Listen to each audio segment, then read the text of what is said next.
জামাই ষষ্ঠীর দিন সকালেই ঘুম থেকে উঠে দেখি বাড়িতে বেশ তোড়জোড় লেগে গেছে জামাই ষষ্ঠীর পুজো আয়োজনে। জামাইকে সঙ্গে নিয়ে বসে পুজো আয়োজন চলছে। টুকটাক টুকটাক সব কিছু সাজানো হচ্ছে।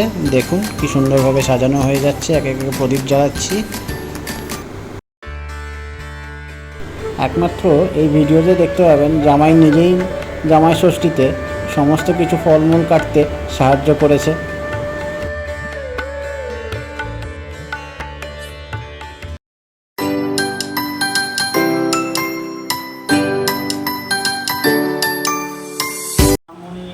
তার 3 ছেলে আর 3 বউ নিয়ে ঘর করত। ছোট বউটি